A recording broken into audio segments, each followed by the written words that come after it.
Kevin Martin of Candlebox, welcome to noise11.com, and I'm very happy to say we will be seeing you for the first time in Australia in 2024 and the last time. You know, I figured easy come, easy go, right?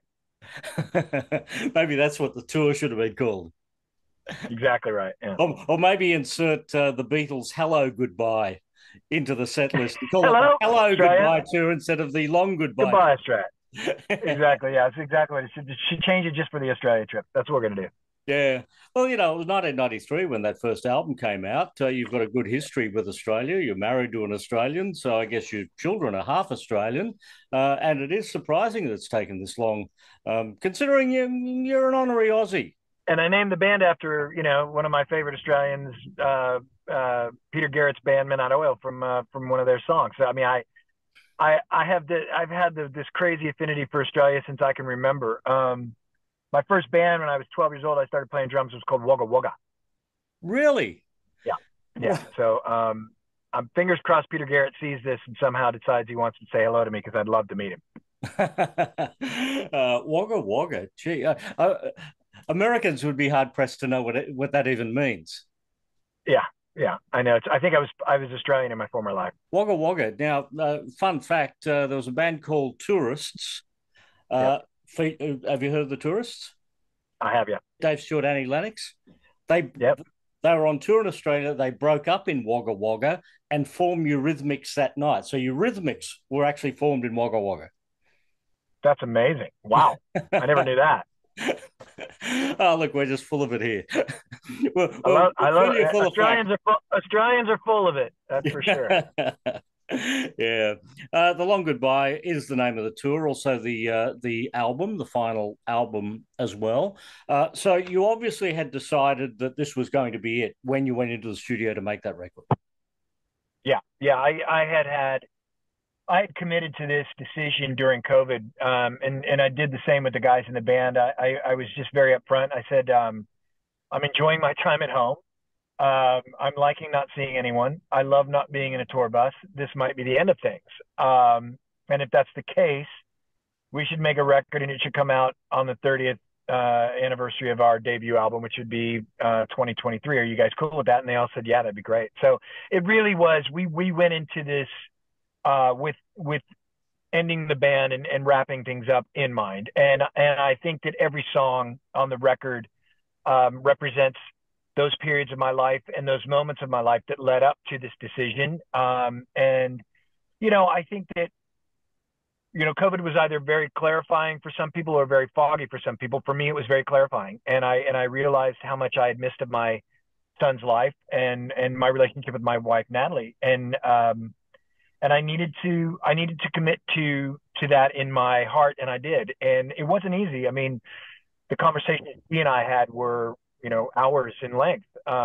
She met me as a touring musician. She met me as a recording musician. And now all of a sudden I'm going to be home 24/7. So I think that was something for her to take in. And me as well. You know, I hadn't spent this much time home since I was probably, you know, in my 20s, early 20s, before the band started. So it was something that I had to grapple with a little bit and commit to, and here we are, and it's been bittersweet. I mean, there were dates on the tour this summer where, you know, standing in front of 15,000 of my closest friends, realizing that that's the last time I was going to sing this song to them, Far Behind or You or Cover Me or Change or whatever they were. So it was not an easy decision, but the decision's been made, and here we are.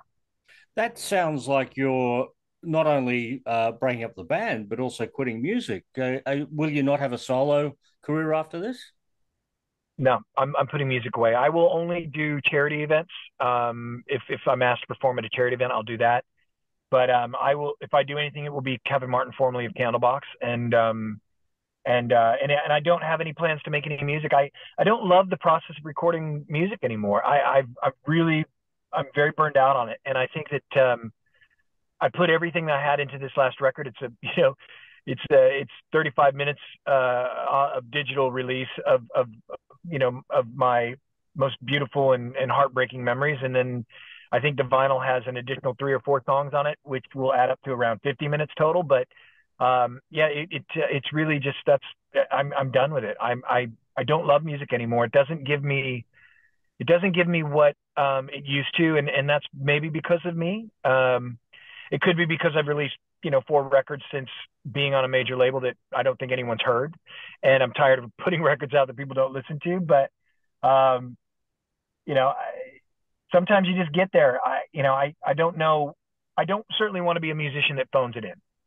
When you're making an album and you know it's going to be the last album, I get the impression you've dropped some truth bombs along the way in this. When I look at the song Sure. Punks, where you're obviously talking to up and coming bands and giving them some parting words, do you even still believe this shit? Hold your breath, try not to breathe in because it's already gone, already gone. Is that your experience being passed on to them? Well, I think yes. I mean, certainly a little bit of it, and I think that you have a responsibility as an artist to share your information, share your experiences, and the things that you've learned as a musician with maybe somebody that looks up to you, a young band that admires what it is that you've done, or believes in what it is that you've learned. And so you have to share those stories. And I think that with this, there's certain cautionary tale. Being a rock star is not what it used to be. Being in a band is not what it used to be. Trying to sign to a major label is not what it used to be. Everything is your responsibility now, and in that you have a responsibility to your craft and to your art that you're creating, and to your bandmates or to your solo career, and that is you have to literally 100,000% deliver everything, and if you don't, you're wasting your time, and that's not that's just because this industry is so screwed up.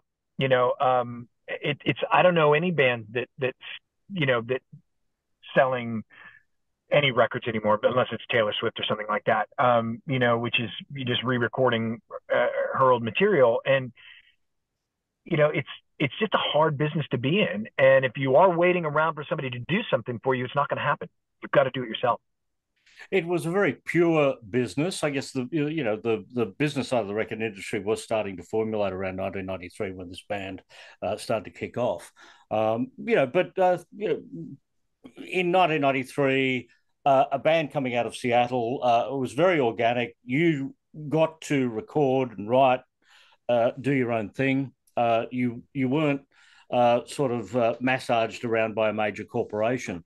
Now we've got major corporations just throwing whatever they can up against the wall to see what sticks. When you Yep. sing in that same song, colonize, hypnotize, televise, win the prize, close their eyes, tell them lies, hit subscribe, now they're mine. I guess you are describing the record industry of 2023. Yeah. I mean, they're expecting you to do TikTok videos. You've got to have 50,000 followers before they're even listening to music. They used to break bands. They can't break bands anymore because they're all idiots. And they went on and signed a bunch of crap that nobody cared about, and therein lies the problem is if you don't believe in what it is that you're putting out there, how do you expect an audience to do that? And, I've been completely jaded by the music industry. I was signed to Maverick Records. I was Madonna's first signing. I was a 22-year-old kid that, had this beautiful vision of what was going to happen. And I've had some great successes, but I've also had some incredible heartbreak and some really terrible times in this industry. And I'm not going to miss it, man. I am so looking forward to what I'm doing in my future. I'm releasing a bourbon. I'm releasing a tequila. I've got a foundation called Riptide Society, which is about at-risk youth and young adults in the foster care system here in the United States. I got so many amazing things to look forward to that I just don't want to look back. Well, all I heard out of that was tequila. I'll bring it to Australia, I promise. Yeah. When you are in a band, you release a debut album. That first Candlebox album sold 5 million copies in the United States. Did that make you rich or did it make someone else rich? Made somebody else very rich. It's even even at the time, if you sell 5 million records, your royalty rate is 18 points, which means it's about $1 split between four of you guys. And then there's taxes and management and, your agent's fees and everything comes out of that. So, if you're not moving 20 million units or 10 million units, you're not really seeing anything. And I've survived, of course, and my publishing has allowed me to make, a decent living and great living, but I've had to tour for 30 years to continue to live in Los Angeles. Certainly, I mean, if I lived in another city, it would maybe not be so expensive. But it's this business it's called music business for a reason, and that business is money, and that money comes and goes very, very quickly. And when they're expecting you to do $250,000 videos, and you've got to recoup an advance of $1 million on a record, and all these types of things, it's a hard life. It's not, and I certainly don't want to sound as though I'm not grateful, because I am. I've had an amazing life in this business. But yeah, I mean, those 5 million records made Maverick Records very, very wealthy, and allowed them to sign the Deftones and Alanis Morissette. And then Alanis Morissette's 20 million, launched them into the stratosphere. But now this is a label that no longer exists. They folded into Warner Brothers because they signed some stuff that didn't do well, and made some big mistakes, and got rid of Freddie DeMann, and the list goes on and on and on. So easy come, easy go, as I mentioned earlier. There's been some fun projects over the years. The Gracious Few, that was a good time at one time. Would you get back together with those guys from Live and do that again? I don't know what those guys are doing. I think they're in worse shape than most bands that have broken up, like, legally. I think those guys have so much stuff going on with them that I don't know if I could even sit in a room with them. I don't know if they would sit in a room together, to be honest with you. I'm not really sure what's happened there. I've spoken to Chad Taylor, briefly over the past couple of years about it. I've spoken to Patrick. I don't think either one of them knows what's happened. So would I sit in a room with them? Absolutely. I'd love to make music with those guys. I love that record, but I don't think it's possible. I sadly think that whole thing is, I think the Live that the fans know and grew up loving is no longer ever going to exist. Mm. There was Kevin Martin and the High Watts at one point as well. That was clearly just a one-off as well. That was my favorite. That was when I got dropped from Maverick Records. I had to do something. And I got together with some of my best friends and recorded 13 songs, and I loved that album. And then we toured on it through Europe. We toured on it in the States. Nobody cared. I loved it. The band loved it. The fans that came to see us loved it. But labor of love again. I'm glad I don't have Eddie Vedder's problems. But at a stage like that, I would have loved to have had Eddie Vedder's problems, because then I would never had to go back to Candlebox, and I could have been the High Watts forever. But these are all great growing. I grew so much from the beginning of Candlebox to where I'm at now as an artist and as a human being, as a musician.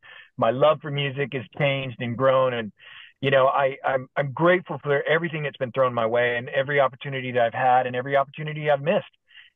It's made me the person I am, and I'm and I wouldn't change a thing, to be honest. I loved your version of John Lennon's "Steel and Glass" on. Thank you. That was the Working Class Hero. Working Class Hero. Yeah. That's That's an absolutely brilliant choice of song. Why that song? That was our manager, Lindy. He really pressed us for that. I was not so gung-ho, because I knew the story behind it was a little bit jaded. It had to do with old management and a little bit of the Paul McCartney thing in there. And so I was a little scared of that, because I didn't want to not do the song justice. I was looking more like Wheels Go Round and Round, because that's one of my favorite. I love the melody of that song. I'm just watching the wheels go round and round. It's just beautiful. But then as the more Lindy spoke to me about Steel and Glass, and the more I listened to the song, I fell madly in love with it. I was like, yeah, we can kill this, because as a band, we move around time signatures and tempo changes and stuff very easily. So I loved doing that track, and I'm glad Lindy pushed us to do that. It was his foundation. He and his wife Kristen had created that to raise money for a thing that she was doing with healing the animals that are affected by oil spills and stuff in the United States. And so it was a great cause, and a lot of the money went towards some really brilliant things. So I was glad to be a part of it, and I love that version. Thank you very much. Yeah, I enjoyed it. The set list you'll be doing when you get to Australia, is it similar to what you've been performing in recent months? Yeah, it will be long. It will be more similar probably to what we did in South America because we've never played Australia, so I want to make sure that we can include enough stuff from the other albums. But it will be debut album heavy for sure. There will be probably 9 of the 11 songs from the debut album in the set. So we'll probably start off with stuff that people know, and then jump into things that maybe they don't know and don't recognize, but we want to give them a little bit of a taste of the 30 years that we've been doing stuff. So I'd say it's probably going to be close to 2 hours. Hmm. So maybe a little bit more of the long goodbye, because I didn't see a lot Yeah. of long goodbye in the recent shows. No, and I mean, when we're doing the Three Doors Down set, we were only allowed an hour. So I think, in our own stuff, we would venture it around like 145. But yeah, I think it'll probably be closer to 2 hours. Yeah. Okay. Good stuff. Well, we'll be seeing you in Melbourne and all up and down the east coast of Australia. So great to see Candlebox for the first and last time in Australia in Thank January you, Paul. 2024. Thank you, Kevin. My pleasure. Thanks so much.